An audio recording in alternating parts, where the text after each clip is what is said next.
Welcome back, folks, to episode 140 of the Running Man Self-Regulation Skills Project podcast with me, your host, Dr. Armando Dominguez, PhD in health psychology, licensed professional counselor, and an adjunct professor at a local community college. And what we're going to be discussing today is self-regulation skills and what that looks like. What does self-regulation skill building look like? And what does the development look like as you're doing it? And when do you know that you can use self-regulation skills? Often people get stuck in the idea of, oh yeah, I got to breathe. I've got to change my mind to do this and that. And fact of the matter is, when it stays at that level, the skills don't work for you. So what we're going to do today, we're going to do an immersion into what it looks like to skill build self-regulation skills. They're not all equal, not all the same, and they all apply differently at different times. And it's not a complexity thing, but more so knowing what it is that you need and how to apply it. And we're going to touch upon that today. To kick this discussion off, I want to start with self-regulation skills and what do we mean by self-regulation? Self-regulation, without using the term self-control or controlling self, often we look at what it is that's happening to me during a stressful event. That could be elevated heart rate, breathing change, that sense of anxiety, panic, nervousness, or feelings like people are looking at me. And those are all things that are symptoms of anxiety going up. And often sometimes you hear people talking about feeling paranoid, like people are looking at you. That's not paranoia. That's actual information overload, wherever you're trying to pick up, where there's a sense of that doesn't look safe to me within your immediate external environment. And this is where we start looking at, well, how can I stop this discomfort? This is what we start figuring out later, that I stressed out and I made decisions under duress, under stress, and I felt like people were looking at me. I felt very socially insecure.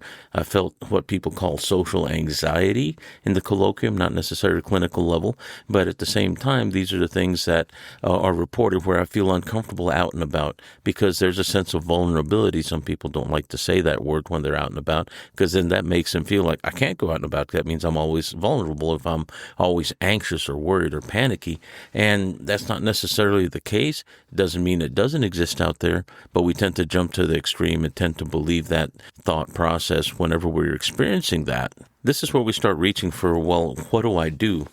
And what am I going to accomplish by not being able to go out and get my own groceries and stuff? Well, starvation maybe, and I'm saying that as a joke. But fact of the matter is there's a lot of living that doesn't occur because people stress or they're already anticipating. And the anticipatory fear is exaggerated that something's going to be a lot worse than what it actually is. And the experience rarely is to the degree that our mind will tend to paint it for us. And we are visual creatures, so whenever we make that, there's a compelling quality, not unlike the lemon that we think about that we ate or saw somebody biting into many years ago that still makes us salivate today. There's a compelling quality that creates physical change. In this case, it's adrenaline that makes us feel like we're in that panic state and our heart rate goes up and we feel a great degree of discomfort because chances are we're probably sitting there versus walking when we're experiencing this.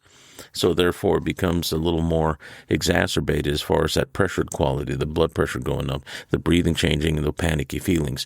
So these are the things that we're going to be trying to regulate. So the next part of this discussion starts with, well, what do I do? How do I mitigate these symptoms of discomfort? Well, the first thing that most people go to whenever they complain about, well, these things don't work for me, and I'm starting from the complaint process because I'm going to validate these tools because I've not only used them myself for well over 30 years, but I've also taught them clinically for the last 16 years, and people have gotten really great results. And the only people these tools do not work for are the people that don't use them. And I'm not doing a clinical class here, but I'm showing you what skill building looks like whenever you're getting self-regulatory skills, and we can all pay it lip service and say, well, I learned how to meditate. I'm doing mindfulness. I do the breathing. It's not working. I'm still anxious. I'm just an anxious person. Well, there's a number of things that are going wrong there. And one is that the tone that I'm speaking with, we're believing what it is that we're saying. And there's a quality of repetition. So there's some auto-suggestion, self-hypnosis, as it were, that is being applied to myself by myself. And I'm limiting my ability to gain a little faith in the process. And I'm not asking you to go on faith. I'm not in that sense, somebody that encourages people to believe, or I'm not trying to get people to believe what I say. I don't convert. I give people tools and tell them, work with this. Don't believe what I say. Try this. Tell me what that works like. Tell me what it looks like, and then we'll fix it. We'll tweak it, and we'll make it work, because these tools are physiological. That means they're across the broad spectrum of human. They're pretty effective. And the only way they don't work is if you don't do them. The only way that they don't work is if you get yourself riled up, in the sense that you get embarrassed that you're having to do this. And what's really cool is that the tools I teach for self-regulation are ninja. Nobody sees you doing them, and nobody knows you're doing them. You could be doing them out in public in a bus stop, sitting next to people, and people wouldn't notice the difference if you were doing or not doing these tools. That's how ninja they are. The only way they'll know you're doing this is if you tell them. So, on to the skill building. So as far as building the skill of self-regulatory skills is going to be this. First is being mindful and aware of what it is you're trying to work with. If you're having panicky and anxiety feelings, often whenever we have that occur, we have to realize that anxiety is a reflex. Not talking about clinical anxiety, that brought on by thought. That is hijacking the response and exacerbating our fear and fight-flight response and making it worse in many cases. Not intentionally, we don't do it on purpose, but our very first natural tendency is to look for the stick in the environment before we look for the carrot, because if you know where the stick is, you can avoid it. You know where the carrot is, but you forego looking for the stick. While you're eating, someone's going to smack you with it, and well, pain hurts. We don't want to have that. So as far as development of skill, let's shove off with this. The first thing that we're going to do is be aware of what it is that I am regulating. Am I having a tension response wherever I get tense physically? Am I noting my breath as I'm going through stress? Am I inhaling, gasp, this sort of thing, and I'm holding my breath because that pressures you and that gives you that sense of I can't breathe. I'm not breathing, but not thinking it yet, but rather feeling it. And then the think comes up after the fact. And I guess I did say think versus thought because it is an active process I'm describing. And that's where we start getting that sense of freeze. Because to suspend breath means and if you're not moving, you're not in the survival sense able to run the risk of maybe making it into the next moment. So recognition of the stress, sometimes the muscle tension, suspension of breath, structure. Am I tightening up or am I closing off? Am I moving more into what looks like a shelled up or fetal position standing? Do I feel that tail tucked? Do I feel my shoulders rolling forward? Is my chin sticking out and are my arms moving towards my center, or am I crossing my arms and legs while I'm sitting? And am I rocking forward as is to make myself a smaller target, so to speak? If I were sitting across the table from a tiger, for instance, you would have to make yourself small, and you're covering all your center line, all your vitals, where your organs, your liver, spleen, and your throat, and all that from top to bottom is right in front and easily accessible whenever you're relaxed and open versus tensed up and shelled up, waiting for impact. Now, I said that with that emphasis on a little bit of speed on purpose, because often, this is the part that's missed, we don't pay attention not only to our internal speak, but also the tone and cadence at which we speak to ourselves in our mind. We tend to have that sense of hurry up, and not unlike the military. I remember whenever we were learning, whenever I was on basic training, I still say this once in a while in my own mind, whenever I am in a hurry, safety, dust cover moving. Whenever we used to run with an M16, we have to make sure dust cover is closed so that way you don't get any dirt in the chamber, and also you don't have any jams unnecessary. You have your gun on safety, so that way if you do fall, you don't automatically shoot your neighbor, that's your buddy next to you, and also you move. Once you get those two checks automatically worked in your mind, you start doing it with your body. Once you do that with your body, then you start moving, and it's second nature, and it's no longer having to yell safety, dust cover moving. Now it's doing safety, dust cover protocol and move. And this is what skill building is like. We have to repeat it. And sometimes the urgency of which we speak to ourselves tends to be with a sense of urgency and hurry when it comes to dealing with anxiety, because often stress, often fear, anxiety, and shock are things that we are not starting within our body, but starts in our immediate external environment. And once we recognize that, we recognize that the environment became stressful, not that it became dangerous. Could have been sudden. It could have been novel. Could have been something flying across your your eyesight or your line of sight in the dark that, oh, it's a bat. And we have natural tendencies to shirk and sense of fear, especially we don't like bugs and little animals at night and things that are creepy, crawly, and fuzzy that might resemble a spider. Notice I said might, because we tend to project what we expect, and we tend to predict what it is that's occurring to us, and we name and label it within fractions of a moment, mind you. And we tend to make sure that we avert such circumstances and potential consequences based on our past experience. So there's a whole lot going on. But wondering what to do next is not what you need to do if you want to self-regulate appropriately, which means you have to build skill to where it becomes second nature. And that means practice and repetition. Recognition of what symptoms you're dealing with. Are you dealing with an immediate physical threat that you have to get up and, let's say you're sitting out in a park and all of a sudden there's a big animal moving towards you, even though maybe it's not unfriendly, but just the fact that it's loping towards you really fast can cause you to have a startle because you don't know. And there is a quality of the unknown that can be very scary, and the unknowns are the problems. The I don't knows, the what ifs, the I don't know if this dog is friendly. Is he going to bite me? And the dog just may be one to go up and run to you, but you may not have a liking for animals of that size or just dogs in particular. And that's not a bad thing. We have preferences, but all of those things are part of our filter that we experience our world through moment to moment. So recognition and being aware of these things means that you have to be mindful of yourself. You don't have to keep those at the forefront of the mind because you've practiced your predilections and your preferences since you were very young. You've built those, and those aren't necessarily personality, but those things are part of how we, as a person, move through our world. So we will move towards things that are noisy. We like those things. Some of us like more chaos. Some like a little quiet. Some really like to not people a whole lot, only come out when they have to. And I understand that too. But that's kind of a nervous system predilection, once again, a preference that we develop over time based on experience. Now, the next thing, how do I build self-regulation skills? What does that look like? Well, here we're going to start on that next. And I did mention repetition. And I do teach addiction science. I teach a substance abuse course load at the community college that I teach at. I'm going to be teaching second semester here soon and going over addicted family counseling theories was last semester. That was wonderful. But when we deal with the human stress model, the running man model that I'm teaching from for this podcast for now almost 2.5 years, 3 years actually, here this July, what we're looking at is how the body responds to stress generally and being aware of the symptomology of stress, not just how it looks in me, but also what it looks like in the person that I'm interacting with out there. So it's a signs and symptoms model. And here is the really important part. To be able to use that information, you have to practice recognizing.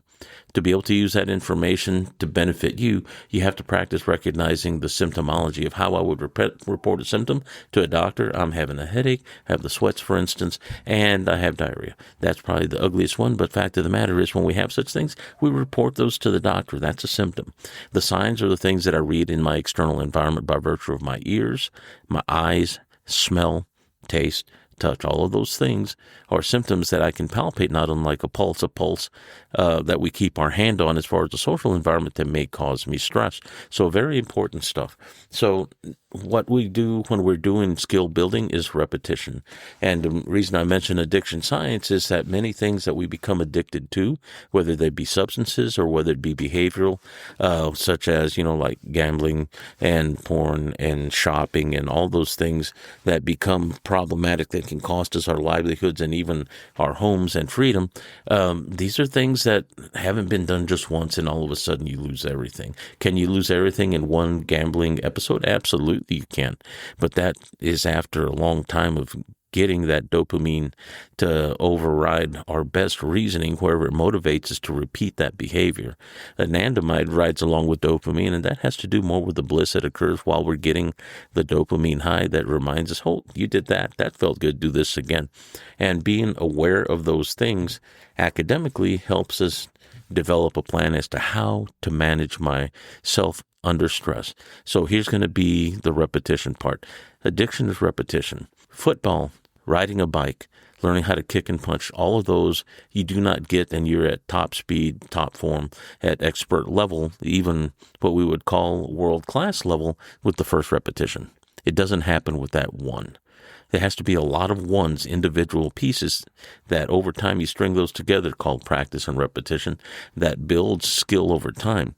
And this is getting into the competence model, the learning model that says that whenever we're unconscious and incompetent, that means I have no skill, and it's not being disrespectful, but I'm unaware. That means it doesn't even exist in my world, my mind, and my consciousness, so to speak.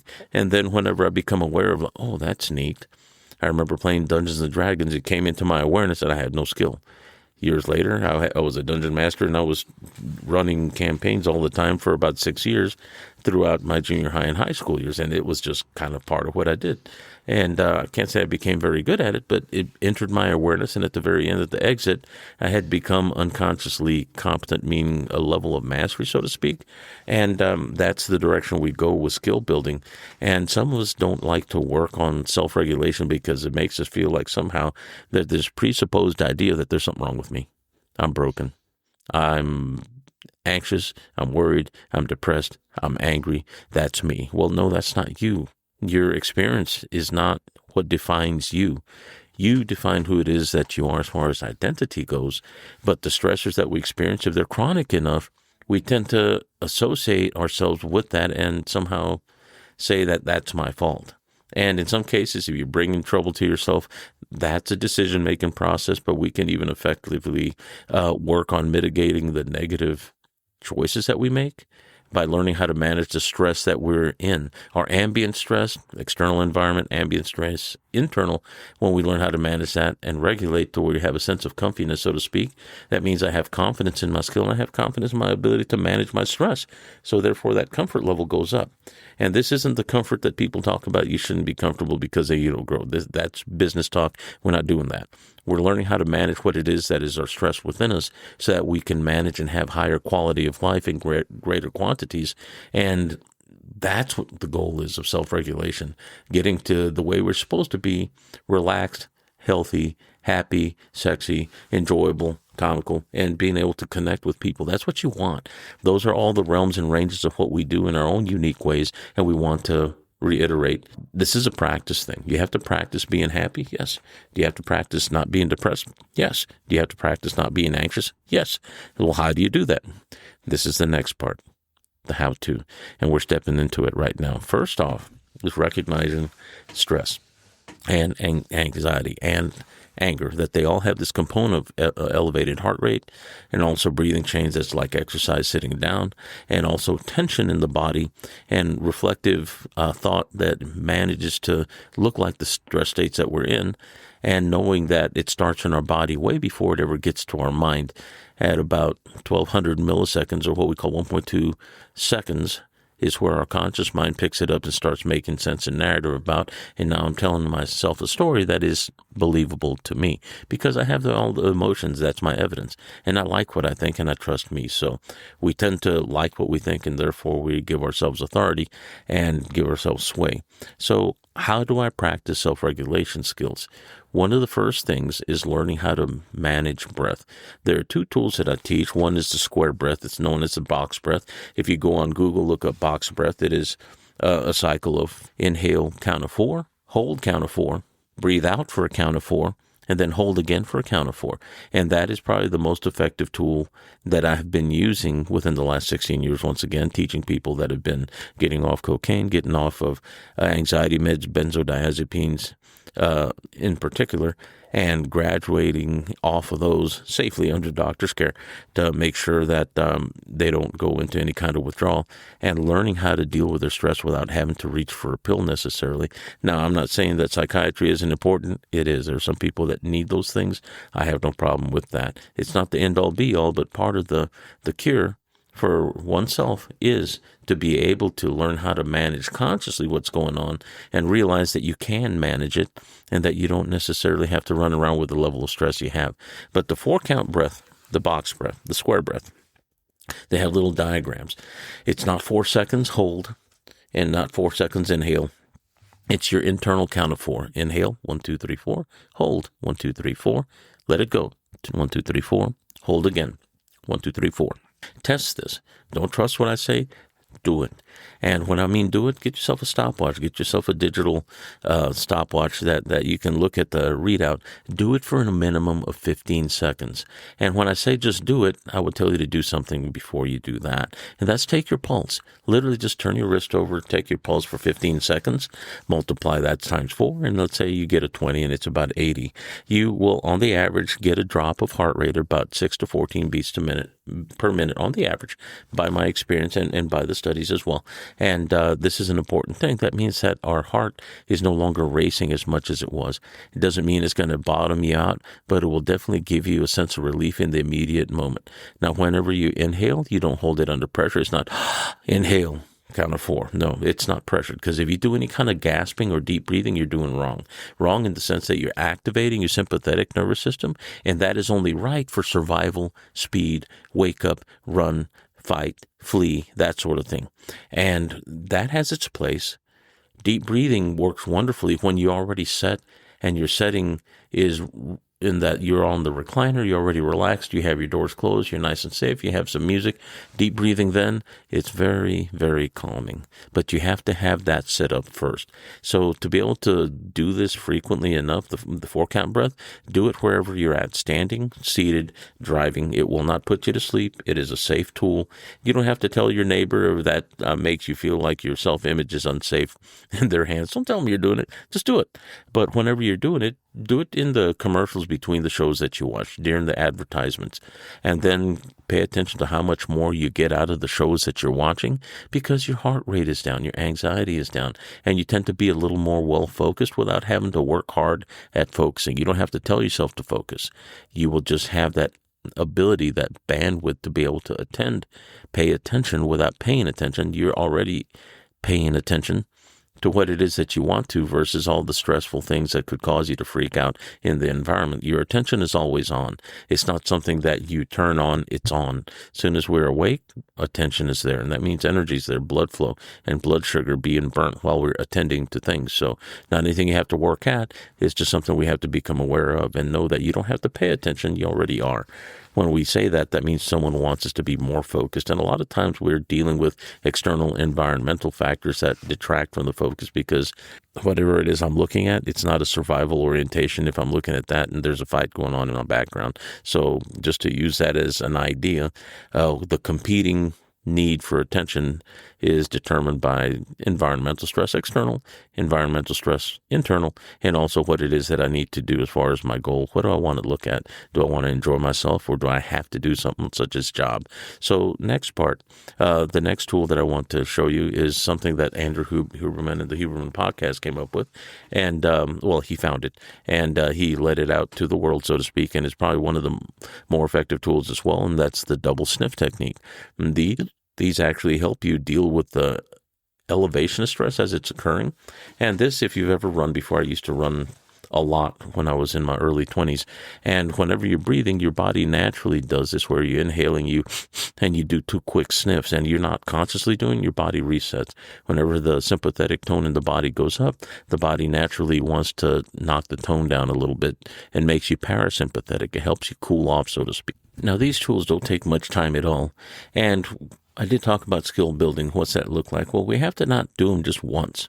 Practice them. Do them whenever it's not stressful. And if you remember to do them when it is stressful, when you're just learning this, remind yourself to do this. The only way we gain skill is through repetition. Repetition, they say, builds reflex. I would say more accurately, builds second nature. Reflex is first nature, and that's within our nervous system. And this becomes part of our nervous system response. We wire it in by virtue of repetition and practice. Now, another thing that we can use, that's tool 1, tool 2, is the opportunities when we're driving, when we're seated, when we're watching TV, even when we're seated at our desk or doing something actively, or you have just a moment wherever you're sitting still. You could be riding on an elevator. Do your breathing then. Allow yourself to environmentally immerse yourself in your environment and do these methods while you're in it, when it's low stakes. To gain skill at anything therapeutic, even whenever we're looking at talk therapy in a clinic, you have to talk about it first, yes, to get an idea. Then you have to do what they call the homework. You have to go and practice this. Homework isn't just done for an hour and then you go and put your homework up and go eat dinner and go to sleep and go back to class. It's not like that. Your classroom is every day and it's moment to moment. And whenever there's a potential for stress, no matter what, you have to understand that for you to use a skill, you have to be aware of it and know that skill.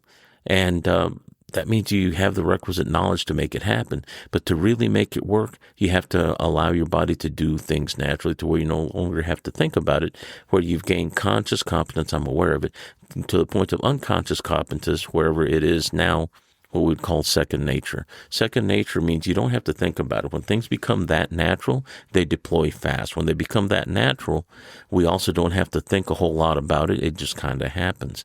And whenever stress comes up, we recognize the symptom. Now we start dealing with it as it's occurring. So repetition throughout your life, in your life, and you have to immerse yourself in your life like you usually do, but bring these tools along because they do not detract or take away. But practice these things low stakes, and when things become tense or high stakes, they will be there for you and they will work for you. And I won't say perfectly without fail because things do occur. And they tend to change, and chaos is what it is. But we will have tools and adaptability that otherwise we wouldn't have been able to walk into. And you may realize that over time you're able to tolerate being out in the grocery store when there's a lot of people during a holiday and you're just wanting to go in there and get your Chex Mix or whatever, but yet everyone's wanting to go to the barbecue and do this and that, and they're like hyper-focusing and hurrying and noisy, and those things don't throw you off as much, or they don't throw you off at all. Not that you're not aware, but you have a greater degree of safety and comfort, and also that is born from confidence in what it is that you know at the physical body's energy level, in the sense that neurologically you're trained, but you have a sense of, I can do this, but you're not having to tell yourself. You don't have to pep talk yourself to do it. You will feel competent. You will have a sense of confidence and also comfort. Comfort arises from the competence that gives you the confidence in what it is that you know and do, which means I feel safe and I have recourse. I have a way to get away from stress. I know what to do. I know how to do, and it's going to come up and it'll be okay. And if you have to get out of there because things do get dangerous, well, you can always leave if you can. And if you know that there are some limitations there, being aware of that's important, and you can make whatever concessions you need to accommodate those needs. And once again, what does skill building look like? Like I said, it's something that we do every day, a little bit at a time. Don't just leave it for whenever, when I'm not busy. Now, you might want to schedule some time initially so you can start getting into a habit of it. Then you realize that's not another habit that you're layering upon bad habits, upon good habits, upon other things. And it's not going to take time away from what you do. These things occur. Realize that when you're doing the things that you do, even when you're stressing out, and your breathing is what we're working with, and that thinking is something that you do throughout as well. And what we want to do is to intend and think about the things that we want as outcomes versus worrying about those things that are going to be the worst case scenario and not feeding into that. By self-regulating, we limit the amount of negative thought that can actually create a sense of expectation, because we tend to believe what we tell ourselves, and often what we tell ourselves isn't of the best nature when our state is uncomfortable. Now, this is going to be a part one of a number of, let me show you how to self-regulate, and this is one of the how-tos that we're going to do today. For the sake of reiterating how to develop skills, I'm going to show you that. And these skills are things that you'll be able to use and be able to benefit others if you share them. Now, I'm going to go and cut this short and tell you thank you for listening today on this lovely Saturday morning. And I want to tell you that my self-regulation skills have been tested over a long period of time. Not just myself, and it's not just me patting myself on the back, but many of the people with whom I have worked with, trained with, and actually counseled over time have always said, you know what, I wasn't aware of this. They read about it, but they weren't aware in the sense that their body was aware. They were cognitively aware. But when they started putting it to work, they were like, wow, this is different. It's a changer, and a game changer it is. And that is my word telling you, based on my experience, I use these tools every day as well, that they're useful to you. Make use of them. Give them away. Share this with people. It's not copyrighted that, I learned from here, therefore I can't talk about it. It's not like that. Give it away. Share it with people. Teach your kiddos. It's fun to teach your kiddos when they're young, because that way when they get to the stresses of their life, they will automatically do those things. And even though it was a game, they will realize that it is inherent within them, and they will manage stress better. Teach them. Model that. The earlier we start, the better. But it doesn't mean the older you are, you can't use these. I've taught these to people in their 80s, and it works really well. So with that, once again, I want to tell you thank you for passing this time with me today. And certainly, please like, subscribe, and share on YouTube. I'd love to have you grow my YouTube channel. And please share this podcast with people that you think could benefit. And I appreciate your time. Certainly take care, regulate well, build some skill, practice a little bit. Don't worry. It won't take time away. If anything, it'll give you higher returns on your quality time. Take care. Walk well.